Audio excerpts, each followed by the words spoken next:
This is our land, and you have no right to be here. Show him the papers, Jack.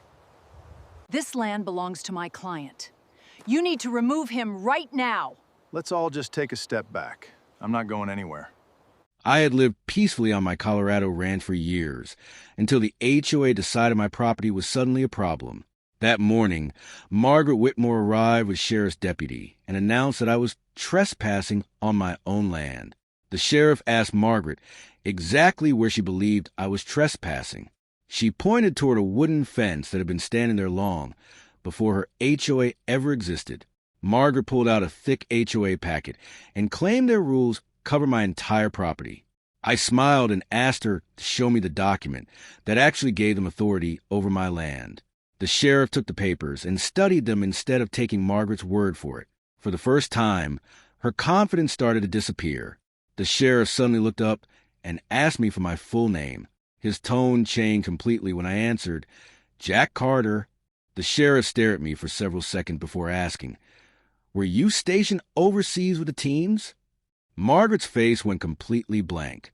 I told him I had served with the Navy SEAL teams years earlier, but I hadn't mentioned it to anyone in the neighborhood.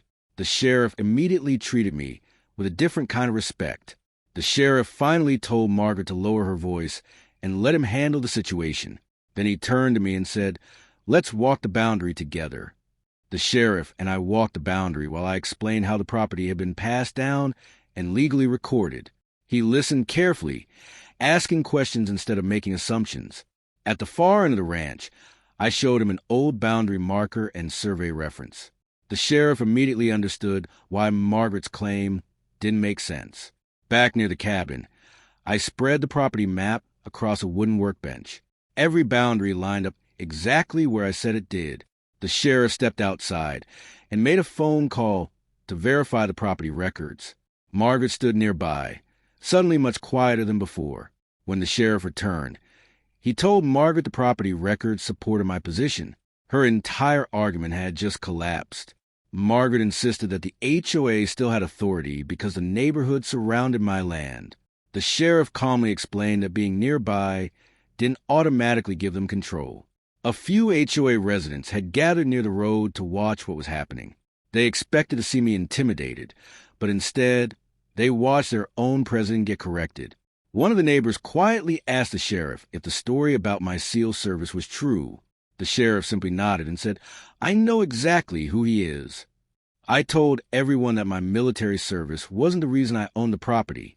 It was simply part of my past, and I had no interest in using it to scare anyone. Margaret finally realized that the sheriff wasn't going to take orders from her. The situation she had created was now completely out of her control. The sheriff walked with me to the main ranch gate before leaving. He told me that if anyone had questions about the boundary, they needed to handle them through the proper channels. Before getting into his vehicle, the sheriff shook my hand again. He said, "It's good to see one of our own doing well." Margaret finally turned toward her vehicle, carrying the same folder she had arrived with. Only now, she wasn't pointing or shouting. Once the vehicles disappeared down the road, the ranch became quiet again. For the first time that day, I could finally breathe. The next morning, I woke up to the same mountains and the same quiet property. But something had changed.